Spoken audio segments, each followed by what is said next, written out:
I'm actually really excited to see Mad Lions versus G2. I mean, you have Carlos on Twitter kind of channeling Conor McGregor, kind of saying, who are these guys? Where did Splice go? Why are they now the Mad Lions? Who are these fools? And I think, I mean, Carlos knows how to sell a fight. We've all been around Carlos. He knows how to talk. He knows how to build up a fight. He is a Conor McGregor-esque character. He's not as you know, the trainer slash owner slash CEO, not the player anymore. But Mad Lions coming in as this new organization, have a lot of Spanish fans behind them. They're a Spanish-grown organization. It's their first game. They have a lot of really promising rookies, especially Carzy in the AD carry role. And it's kind of a match where if Mad Lions can, you know, flash knockout the G2. The game for G2 doesn't mean much, right? G2 is looking for titles, world championships, and ultimate glory. If they lose one game to start the season, it's not the end of the world. It's G2, they'll laugh it off.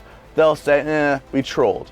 For Mad Lions, if they can take that first win over G2, that just starts their entire, that's their first game as an LEC franchise, and they would put themselves on the map. A lot of rookies would put themselves on the map instantly.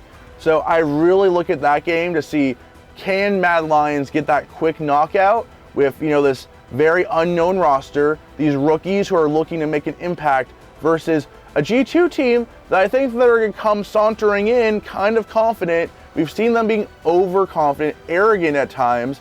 Can Mad Lions take advantage of that and get off to a fast start versus a team that knows they're the best in the LEC and might not have to turn on the afterburners until, you know, the playoffs? Yeah, we know if that. You were mentioning Carlos earlier. He's a big MMA fan. When we had a chance to catch up with him last week, we spent half the time talking about Conor McGregor and his then upcoming fight against Donald Cerrone. A couple closing thoughts for you. LPL taking a break, of course, had their first week of matches, and FPX find themselves, though they are the reigning world champions, they are 0-2. When you look at that, do you think that team is very happy to have this break, to take the reset? And are people already pushing the panic button?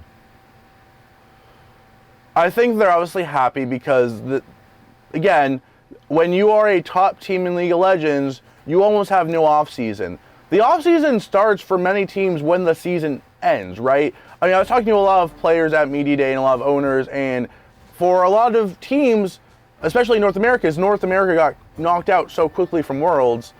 That was so sad. I can't believe that happened. But yeah, when Team Liquid got beat by Invictus Gaming and NA was done, the free agency started. Teams started talking, moves started happening. So for FPX, their season literally went from 100 to 90 back to 100, where they had no real breaks.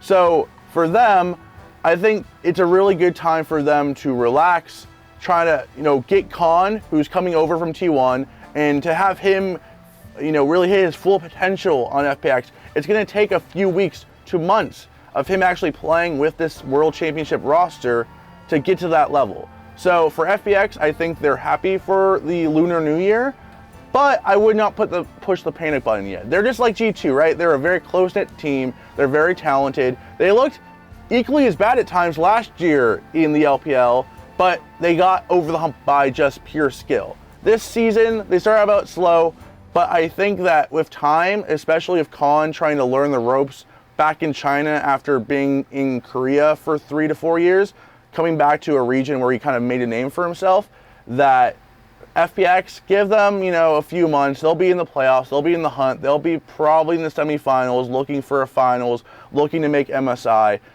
Don't count out FPX yet. I still believe in the Phoenix.